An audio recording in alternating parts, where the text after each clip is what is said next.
What happens when a fairy tale goes wrong? What if the queen in the castle isn't a benevolent ruler, but a figure of terror? What if her rival isn't a wicked witch, but another queen just as ruthless? Forget dragons and magic. The real story is darker. A queen forces her stepdaughter into a convent, then has her sons eliminated. A princess is sent to marry a foreign king, only to be robbed and abandoned by her own escort. Two royal sisters marry two royal brothers, and the jealousy that follows sparks a war that lasts for 40 years. This isn't a story from a fantasy novel. This was the reality for the Merovingian queens of Francia in the 6th century. Their lives of ambition, betrayal, and relentless pursuit of power make the schemes of any fictional villain seem tame. Number 19. Why did a queen need a personal army of assassins? A bishop was struck down with a knife while leading Easter Mass. A king was stabbed by two separate assassins as he returned from a hunt. Another king was targeted on his way to a peace talk, saved only because his guards caught the men carrying poisoned daggers. These were not random acts, they were political maneuvers, and the person who often benefited was Queen Fredegund. Cersei Lannister had her spies and her enforcers, but Fredegund operated on a different level. She did not just influence events from the shadows. She shaped them with sharp steel and fast-acting poison. Her husband, King Chilperic of Neustria, had many enemies. His brothers, his nephews, and powerful nobles all wanted a piece of his kingdom. Fredegund saw these threats not just to her husband, but to herself and her own sons. A rival claimant to the throne was a danger to her children's inheritance. A powerful bishop who criticized her was a threat to her authority. So she built a network. She found men who were loyal, not to the crown, but to her. They were often clerks or servants, people who could move unnoticed in the halls of power. She gave them specific deadly tasks. Gregory of Tours, the main historian of this period, tells us she sent two young clerks armed with daggers to kill her brother-in-law, King Sigebert. They posed as petitioners, got close to the king, and struck him down. Their success plunged the rival kingdom of Austrasia into chaos, a result that perfectly served Fredegund's interests. This wasn't a one-time event. She tried to have Sigebert's son, Childebert II, eliminated. She tried to have her great rival, Queen Brunhilde, taken out. She even targeted her own daughter, Rigunth, or at least the men guarding her treasure. Her most brazen attempt was against Guntram, another of her brothers-in-law and the King of Burgundy. He was the great mediator, the survivor, the man who held the balance of power. Fredegund sent an agent to kill him. When that failed, she sent another. Guntram became so paranoid, he never went anywhere without a full bodyguard, even in church. Fredegund's use of assassins was a tool of statecraft. In a world where open warfare was costly and unpredictable, a single, well-placed blade could achieve more than an entire army. It sowed fear, it eliminated rivals before they could gather support, it created power vacuums that she and Chilperic could exploit. It was a brutal, efficient, and terrifying way to rule. While a fictional queen might scheme, Fredegund acted. She did not wait for her enemies to make a move. She made sure many of them never got the chance. Number 18, what happens when a dowry is a death sentence? A princess's dowry was her security. It was land, treasure, and wealth that she brought to a marriage, ensuring her status in her new home. In 567, the Visigothic Princess Galswintha traveled from Spain to Francia to marry King Chilperic. Her dowry was enormous. She received several cities in southern Gaul as her personal property, but this wealth did not protect her. Instead, it may have been the reason she was killed. Chilperic already had a wife, Audovera, whom he had set aside. And he had a mistress he adored, a servant girl named Fredegund. Galswintha was a political match. Her older sister, Brunhilde, was already married to Chilperic's brother, King Sigebert. The second marriage was meant to create a powerful alliance. Galswintha, a devout and serious woman, was horrified by the Frankish court. She found Chilperic's behavior unacceptable and despised the influence of Fredegund. She complained. She told Chilperic she wanted to go home to Spain, even if it meant leaving her entire dowry behind. Chilperic pretended to soothe her fears. He promised things would be better. Then, one morning, Galswintha was found dead in her bed. She had been strangled. No one was ever formally charged, but Gregory of Tours and everyone at court seemed to know who was responsible. Within days of Galswintha's death, Chilperic officially married Fredegund. The murder of Galswintha was not just a personal tragedy. It was a political earthquake. Her sister Brunhilda, queen of the neighboring kingdom, now had a legitimate reason for revenge. This was not just about a personal loss. It was about honor, property, and power. Brunhilda demanded that the cities given to Galswintha as a dowry be handed over to her as blood money, a concept known as wergild. Chilperic refused. This single event, the murder of a queen for her property and to make way for a mistress, set the stage for the next 40 years of Frankish history. It ignited a feud between Fredegund and Brunhilda that would consume their families and their kingdoms. The war between Neustria and Austrasia, which ebbed and flowed for decades, can be traced back to this moment. Galswintha's dowry, meant to secure her life, became the fuel for a generational conflict. It showed that for these queens, nothing, not even a royal marriage alliance, was sacred. Everything was a resource to be acquired, and anyone standing in the way was an obstacle to be removed. Number 17, how do you get rid of your stepson? When Fredegund married King Chilperic, he already had children from his first wife, Autovera. There were 3 sons, Theodebert, Merovech, and Clovis. In the Merovingian world, every son of a king was a potential heir. This made them a direct threat to any children Fredegund might have with Chilperic. For her own sons to be secure, Autovera's sons had to be neutralized. Fredegund accomplished this with a chilling patience and precision. The eldest, Theodebert, was a military commander. He was sent into battle against his uncle Sigebert's forces and was killed. This might have been a simple casualty of war, but it conveniently removed the first obstacle. The second son, Merovech, made a fatal mistake. He fell in love, and the woman he fell in love with was his aunt, Queen Brunhilda, Fredegund's mortal enemy. After Sigebert's murder, Brunhilda was captured and imprisoned. Merovech, defying his father, rescued her and married her. This was both a romantic folly and a massive political blunder. It was an open act of rebellion against his father, Chilperic, and a direct alliance with his stepmother's greatest foe.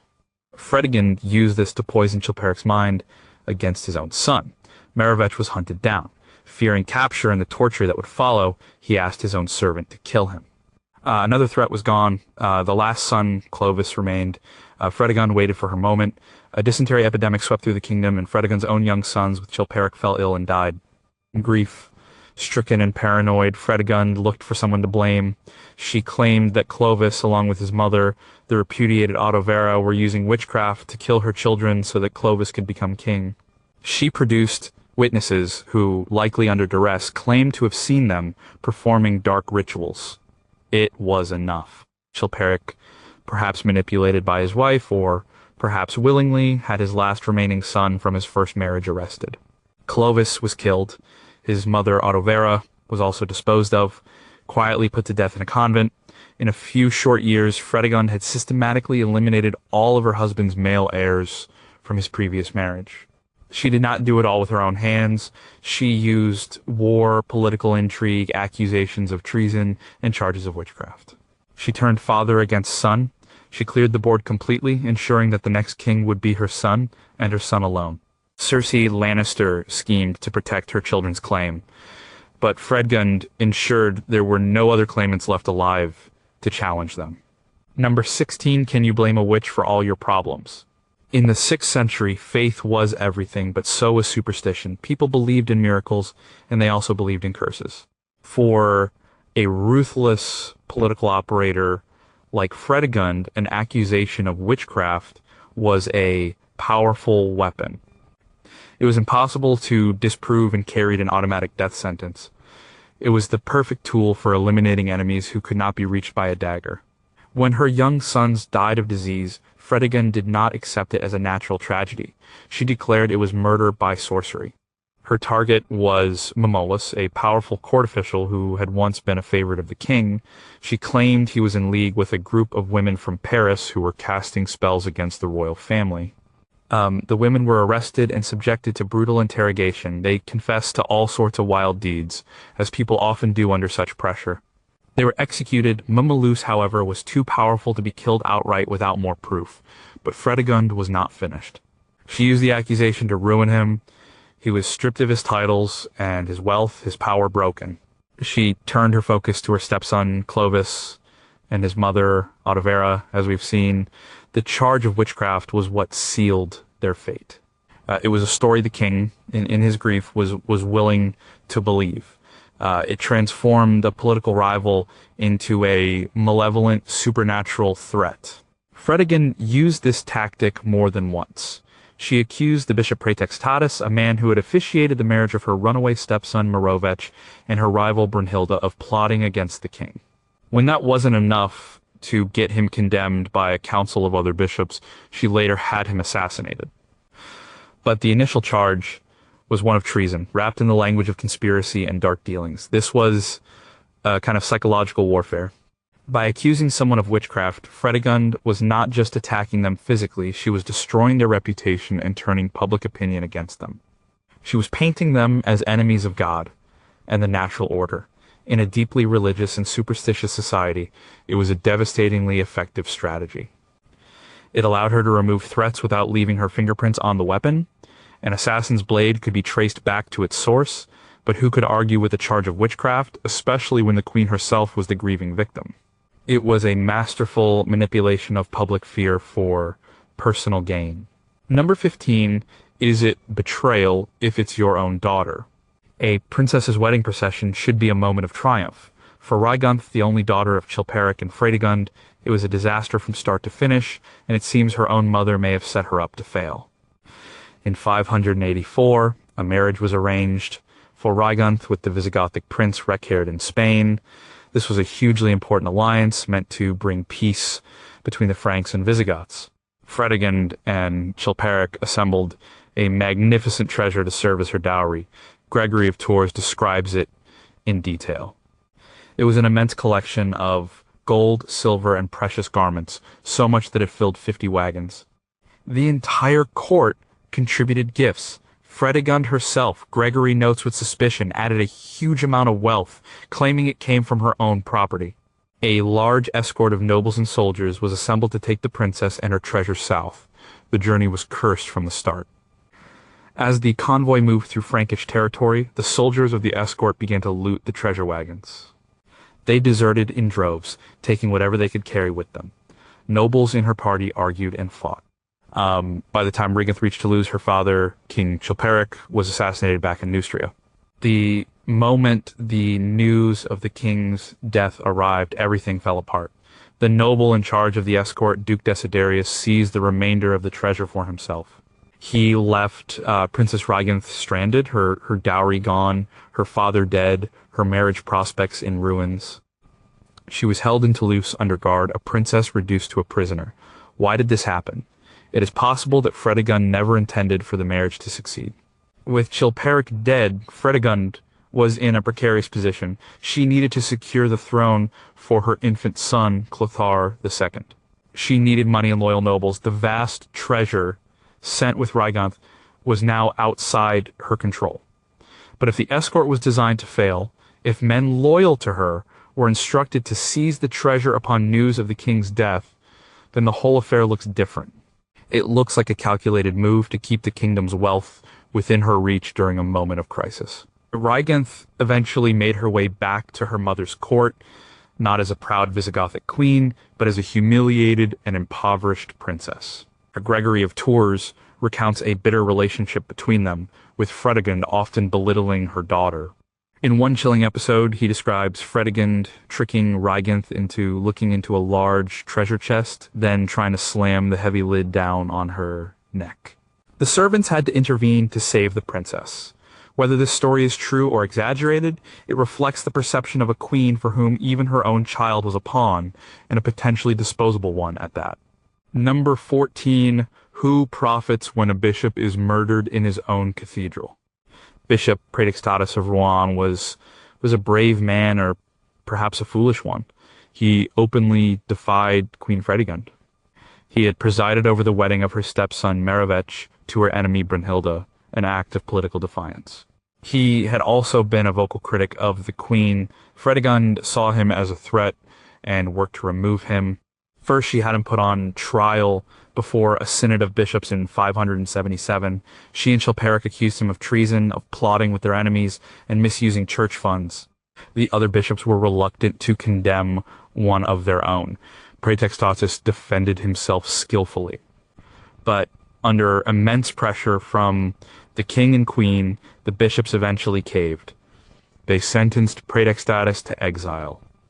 It was a victory for Fredegund, but not a permanent one.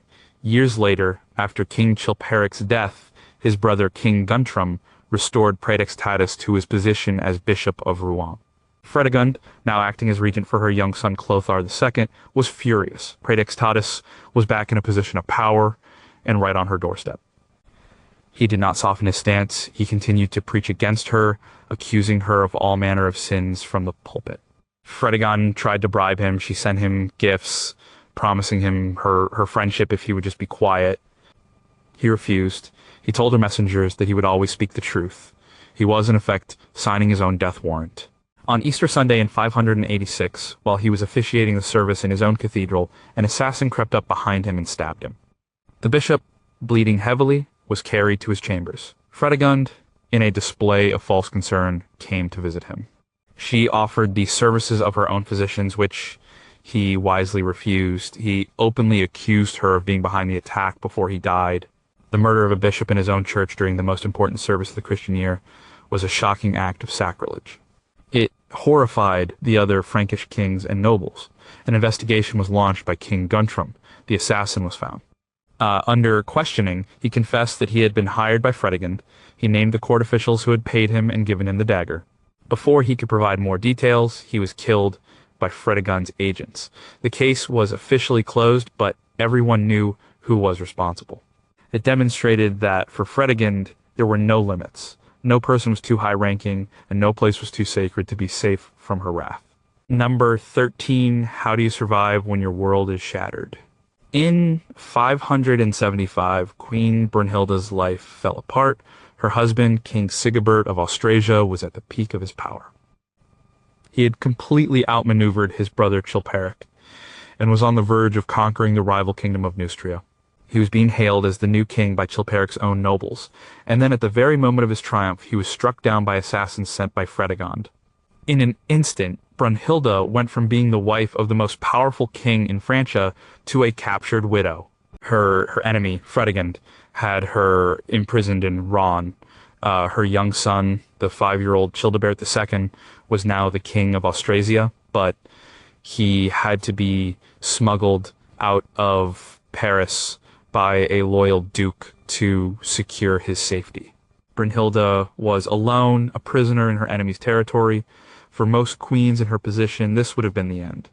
But Brunhilde was a survivor. She was a Visigothic princess, daughter of a king, and she possessed an iron will. While in captivity, she managed to charm her own nephew Merovingian, the son of Chilperic and stepson of Fredegund. He fell for her, rescued her from prison, and married her. This was a stunning turn of events. The marriage was politically explosive and ultimately doomed Merovingian, but for Brunhilde, it was a lifeline. It got her out of Fredegund's direct control. After Merovingian's death, she did not retreat. She made her way back to Austrasia. There, she faced a new challenge. The Austrasian nobles did not want a powerful queen, especially a foreign one, telling them what to do. They wanted to control her young son, King Childebert II, and rule the kingdom themselves. Brunhilde had to fight them every step of the way. She spent the next decade in a constant power struggle with her own aristocracy, forming alliances, playing factions against each other, and slowly, painstakingly carving out a position of authority for herself as regent. Her survival and rise back to power were remarkable. Unlike Fredegund, who often worked through assassins and conspiracies, Brunhilde had to operate in the open. She had to use diplomacy, legal arguments, and sheer force of personality. She allied herself with King Guntram of Burgundy, her brother-in-law, having her son Chilperic named as his heir. This gave her a powerful protector against both the Neustrians and her own rebellious nobles. She endured exile, imprisonment, and constant threats. Where other women would have broken, Brunhilde endured. Her ability to claw her way back from the brink of total disaster shows a resilience and political skill that was every bit as formidable as Fredegund's ruthlessness. Number 12. Why would a grandmother turn her grandsons against each other? By the end of the 6th century, Brunhilde had achieved what seemed impossible. She was the undisputed power behind the throne in 2 of the 3 Frankish kingdoms, Austrasia and Burgundy. Her son Childebert II had died, but she now acted as regent for her 2 young grandsons, Theodebert II, who became king of Austrasia, and Theoderic II, king of Burgundy. She was, at the height of her influence, a queen dowager controlling a vast territory, but as her grandsons grew older, they began to resent her control. The nobles in their courts, who had always disliked Brunhilde's strong hand, encouraged this resentment. Theodebert II in Austrasia was the first to break away. Pressured by his nobles, he banished Brunhilde from his court around the year 599. Brunhilde did not retire. She fled to the court of her other grandson, Theoderic II, in Burgundy. He welcomed her. And with her characteristic energy, she began to plot her revenge against Theudebert and the Austrasian nobles who had scorned her. Instead of trying to mend the relationship between the 2 brothers, she deliberately poisoned it. She convinced Theoderic that his brother had cheated him out of his rightful inheritance. She stoked his ambition and jealousy. According to the chroniclers, she constantly praised Theoderic while belittling Theudebert, driving a wedge between them. The result was war. The 2 brothers, who should have been allies, led their armies against each other in a series of bloody battles.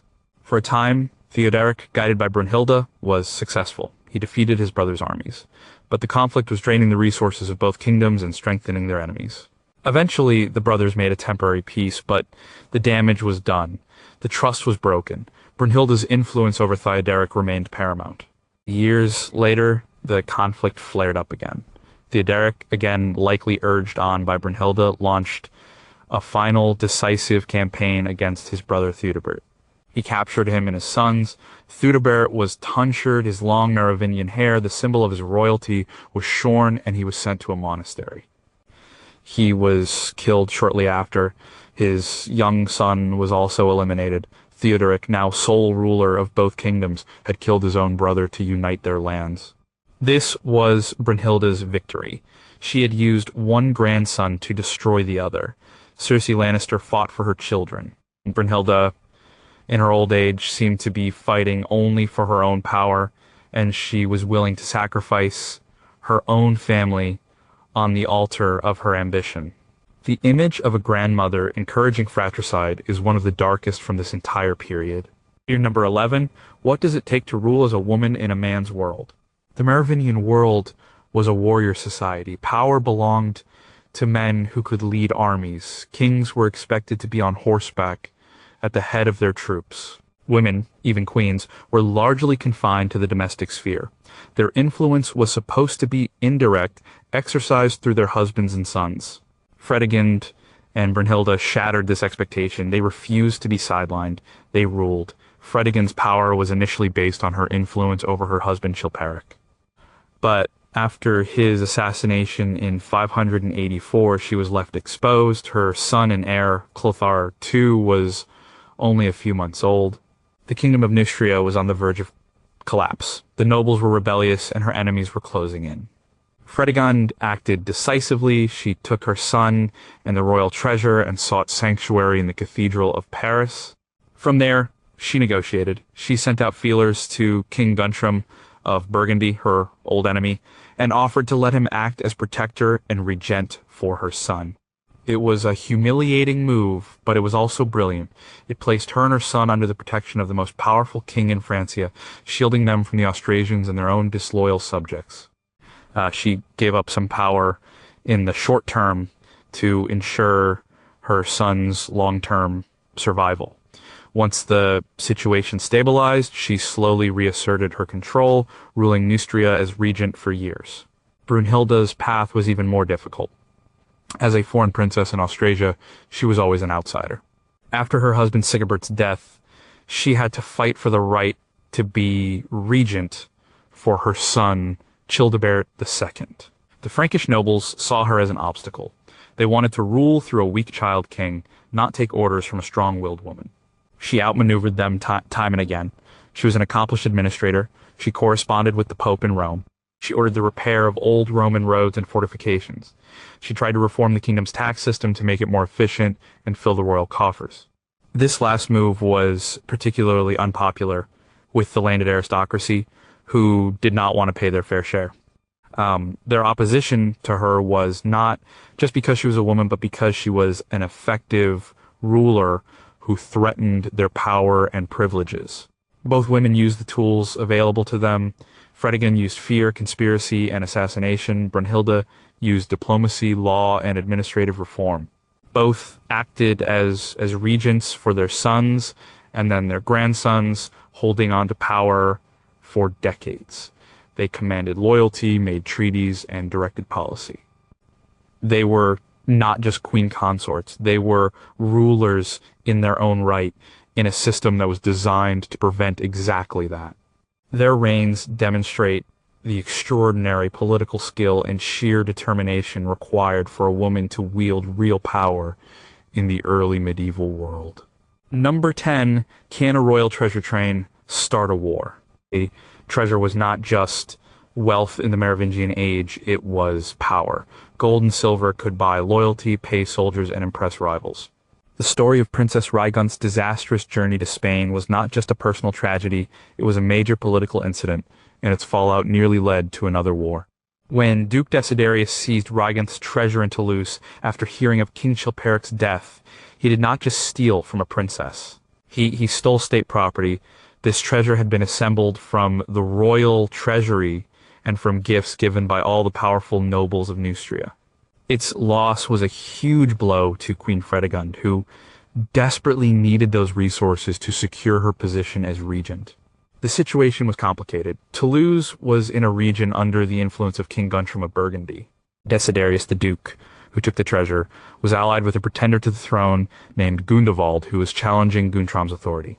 So the treasure was now in the hands of enemies of both Fredegund and Guntram. Fredegund demanded its return.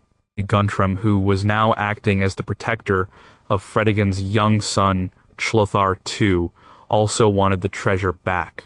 He saw its theft as a challenge to his own authority in the south. The issue became a sticking point in the fragile alliance between Neustria and Burgundy. Armies were mobilized, Guntram's forces marched south to deal with the pretender Gundovald, and, by extension, to recover the stolen wealth. The Gundovald affair was complex, involving Byzantine plots and disgruntled Frankish nobles, but at its heart was a struggle for control and resources. The treasure of Raigund was a significant prize in this struggle. The conflict that followed resulted in the siege of cities and the deaths of many, including the pretender Gundovald himself. In the end, much of the treasure was never recovered. It was broken up, distributed, and vanished into the coffers of various southern nobles. The incident highlights how volatile the political situation was. A single event, the theft of a dowry, could trigger military campaigns and threaten the stability of the entire realm. It shows that for the Merovingian rulers, politics was intensely personal. An insult to a princess was an attack on the kingdom. A theft of gold was an act of war. Every piece of treasure was a political tool, and its loss could have deadly consequences. Number 9. When is a peace treaty? Just a pause between murders. In the world of Fredegund and Brunhilde, peace was a temporary condition. Treaties were made constantly, but they were rarely honored for long. They were strategic pauses, moments for the rival kingdoms to regroup, gather strength, and wait for a better opportunity to strike. The oaths sworn on holy relics to uphold these agreements were often broken before the ink was dry. The central conflict was between Neustria, ruled by Chilperic and Fredegund, and Austrasia, ruled by Sigebert and Brunhilde.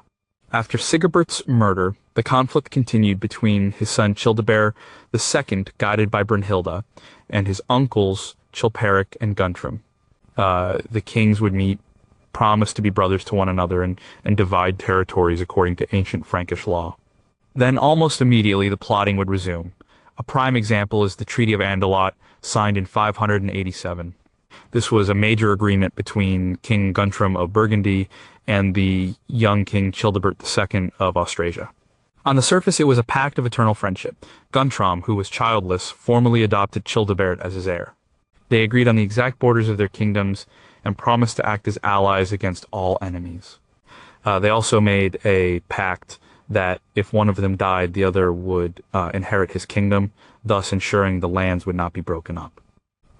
It seemed like a moment of stability, but the treaty also contained clauses aimed directly at Fredegund. It demanded the return of certain cities that Chilperic had seized. It implicitly blamed her for the political instability. Fredegund, ruling as regent in Neustria, saw the treaty for what it was, a powerful alliance against her. So, she went to work undermining it. She sent envoys to Childebert's court, trying to peel him away from Guntram. She offered him a separate peace, a better deal. Gregory of Tours describes Guntram constantly complaining about the treachery of his rivals. He would capture assassins, and they would confess they had been sent by Fredegund. He would uncover plots among his nobles, and find they had been bribed by Neustrian gold.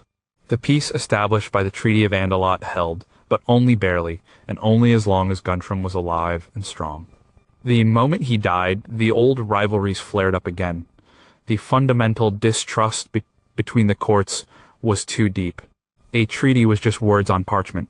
The real currency of power was loyalty, and that was always for sale. For these queens, a peace treaty was not an end to conflict, but simply another move in a long and deadly game. Number 8. How did a servant girl become the most feared woman in Francia? Before she was a queen, Fredegund was a palace servant.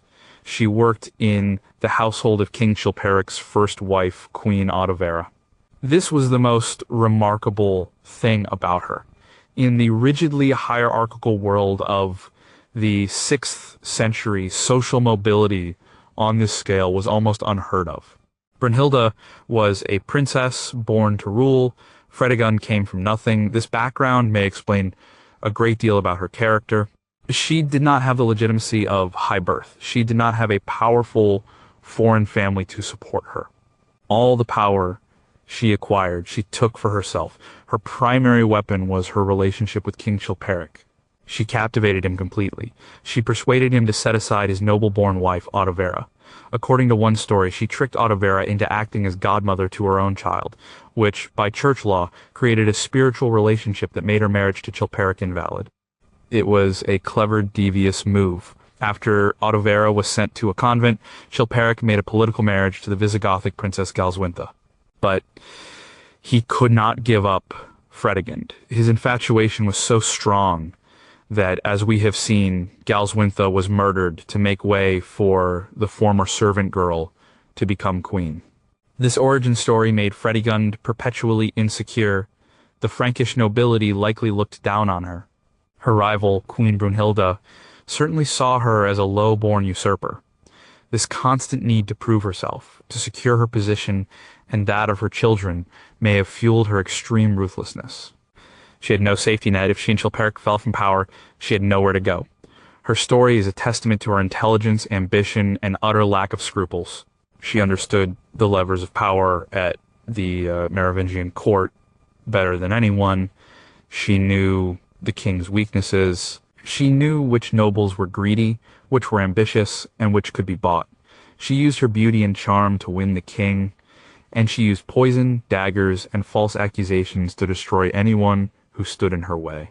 Her rise from servitude to the throne is, in its own way, a story of incredible success, but it was a success paid for by the suffering and death of many others. She proved that in the brutal politics of the Merovingian court, it was not birth that mattered most, but willpower. And Fredegund's will was absolute. Number 7. What is the price of vengeance? The 40-year conflict between Fredegund and Brunhilde began with the murder of one sister, Galswintha, and was fueled by the other sister's desire for revenge. But what started as a personal feud for justice quickly spiraled into a multi-generational war that crippled the Frankish kingdoms. The price of this vengeance was paid by everyone. The constant warfare between Neustria and Austrasia was not fought by the queens themselves, but by their husbands, sons, grandsons, and the ordinary people of their kingdoms. It was a civil war that devastated the land. Armies marched back and forth across Gaul, burning crops, sacking towns, and killing civilians. Resources that could have been used to build, govern, or defend the frontiers against external threats like the Avars or the Lombards were instead spent on killing other Franks. The political cost was immense. The long war weakened the monarchy itself. To raise armies, the kings had to grant more and more land and power to their nobles. The aristocracy grew stronger and more independent as the royal families exhausted themselves fighting each other. The very power the queens were fighting to control for their children was slowly being eroded and given away to the nobles whose support they needed. The human cost is impossible to calculate. An entire generation of princes was wiped out. Sigebert was assassinated. Chilperic was assassinated. Merovingian, Chilperic's son, died to escape capture. Clovis, his other son, was executed. Theudebert II, Brunhilde's grandson, was killed by his own brother, Theodoric II. Then Theodoric II died of dysentery on the eve of a new campaign. Fredegund's own young sons died of disease. It was a dynasty consuming itself.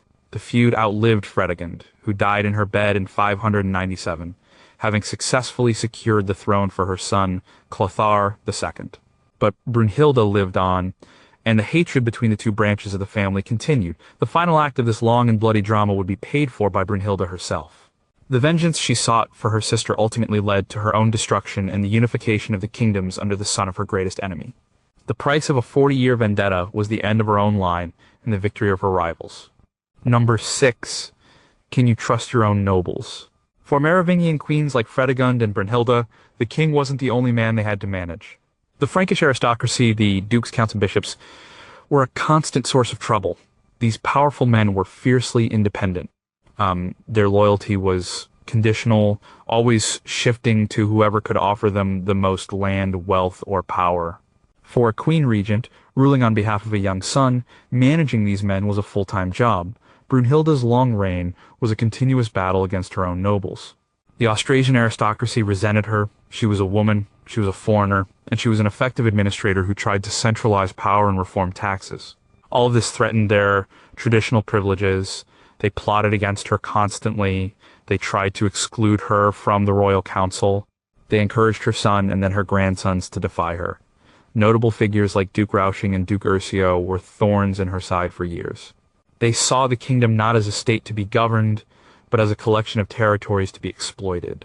Brunhilde's attempts to impose order and a more Roman style of centralized rule were seen as tyranny. They wanted a weak king they could control, not a powerful queen who controlled them. This fundamental conflict defined her entire political life. Her struggle was not just with Fredegund in Neustria, but with the powerful men in her own court.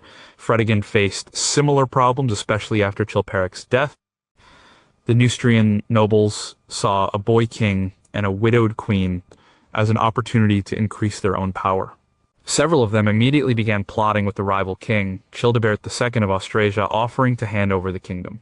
Fredegund had to act quickly, using a combination of negotiation, bribery, and intimidation to keep them in line. She had one particularly rebellious noble, Ludast, who had risen from being a cook to become a powerful count, tracked down and brutally dealt with to make an example of him. Both queens understood that the nobles were not their friends. They were rivals for power.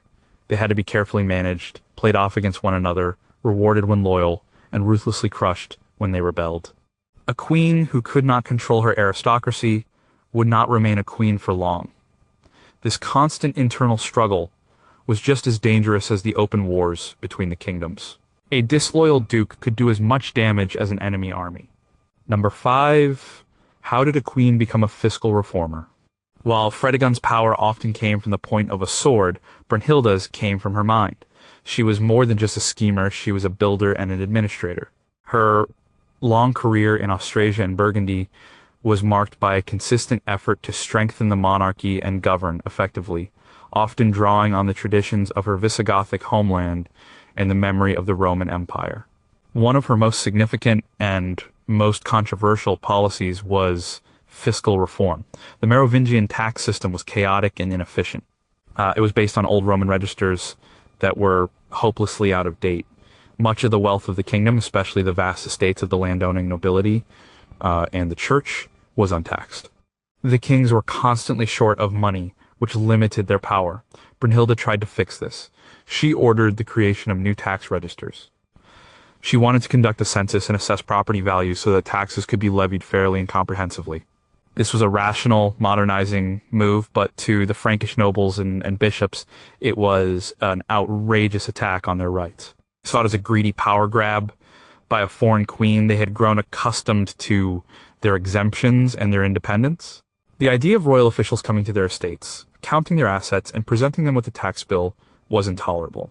And her efforts to reform the state's finances were a major reason why the aristocracy hated her so much. It was a direct challenge to their economic power.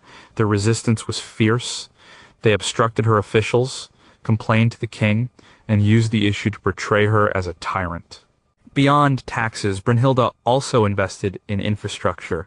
The chronicles mention her repairing the old Roman road network, which had fallen into disrepair. Good roads were essential for trade, communication, and moving armies. It was the kind of public works project that a forward-thinking ruler would undertake. She also corresponded with Pope Gregory the Great, discussing church governance and the role of the monarchy. These actions paint a picture of a queen who was interested in more than just personal survival. She had a vision for the kingdom. She wanted a strong, centralized, and solvent monarchy. In a sense, she was trying to drag the chaotic Frankish kingdom towards a more organized Roman-style state. It was this very ambition, this attempt to be a true ruler and not just a placeholder, that created the powerful enemies who would eventually bring her down. Number 4, why did the church condemn one queen and not the other? The main historical source for this period is Gregory, the Bishop of Tours. His book, The History of the Franks, is our window into this world. But it is not an unbiased window. Gregory was a powerful churchman, an aristocrat, and he had his own opinions. His portrayal of Fredegund and Brunhilde has shaped their reputations for centuries. Gregory despised Fredegund. He saw her as a wicked, power-hungry woman, a murderer, and an enemy of the church. He chronicles her alleged crimes in relentless detail: the murder of Galswintha, the assassination of Sigebert, the killing of Bishop Praetextatus. To him, she was an almost demonic figure, the cause of endless conflict and suffering. His location in Tours, a city often caught in the crossfire between the kings, gave him a frontline view of the chaos she helped create. His view of Brunhilde is more complex, but generally more favorable, at least for much of her career. He saw her as a legitimate queen, a victim of Fredegund's evil. He respected her intelligence and her alliance with his own patron, King Guntram.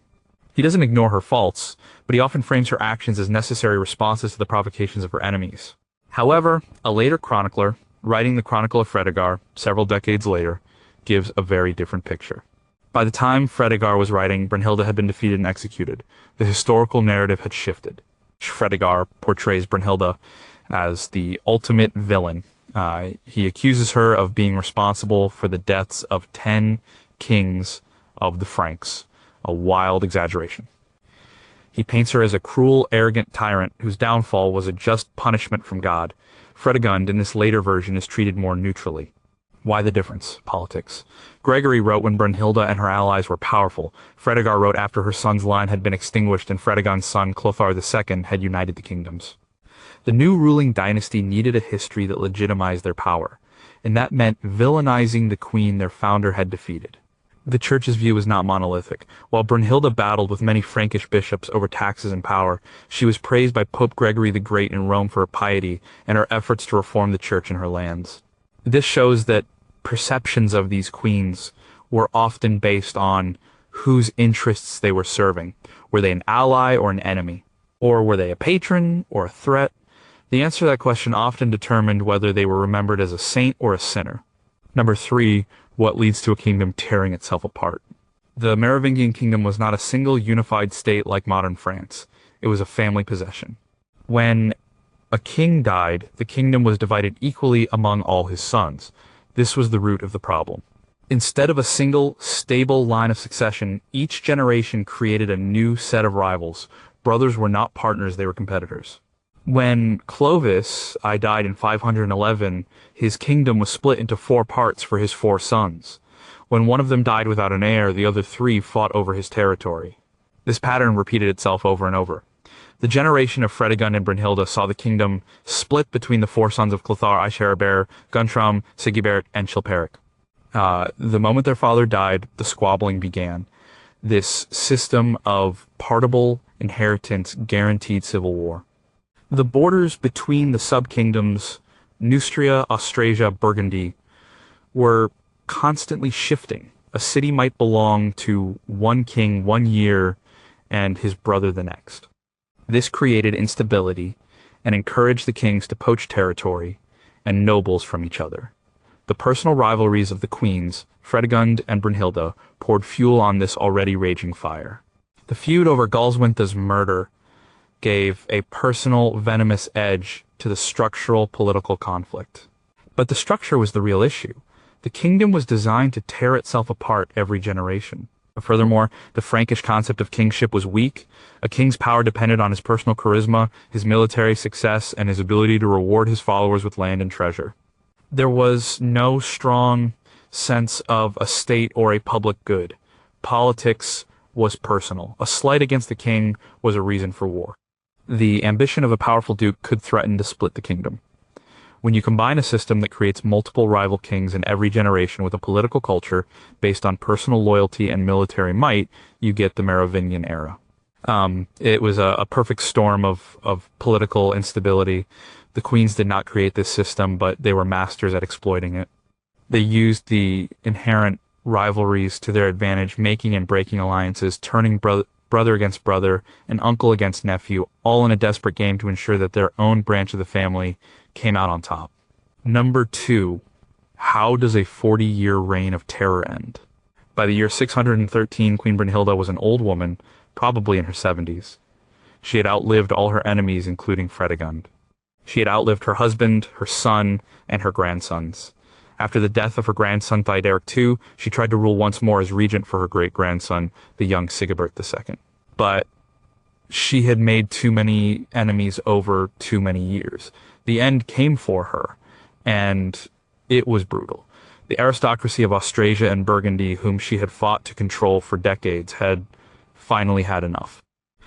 They saw an opportunity to get rid of her for good. Led by powerful figures like Warnishar and Pippin of Landen, an ancestor of Charlemagne, they secretly sent messages to Clothar II, the son of Fredegund, who was now the king of Neustria. They offered to betray Brunhilde and recognize him as the sole king of all the Franks if he would march against her. Clothar II seized the opportunity. He was the son of the woman who had started the feud, and he now had the chance to end it. He led his army into his cousin's lands. Brunhilde's support evaporated. Her army, commanded by the very nobles who were plotting against her, refused to fight.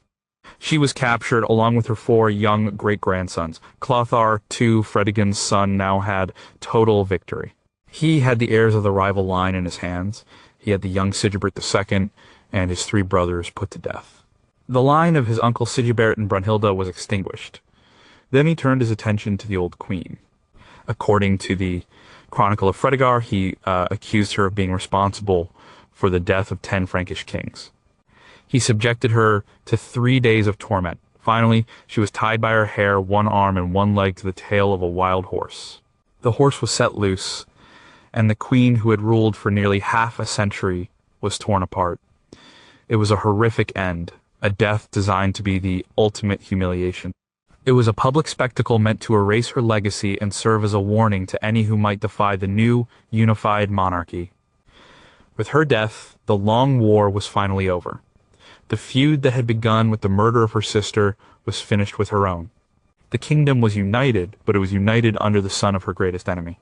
Number 1, who is really the villain in this story? It is easy to cast Fredegund as the villain. The primary source, Gregory of Tours, certainly does. She was the low-born usurper who used murder and conspiracy as her primary tools. Her list of alleged crimes is long and shocking. She seems to embody a cold, calculating cruelty. It is equally easy to see Brunhilde as the tragic heroine.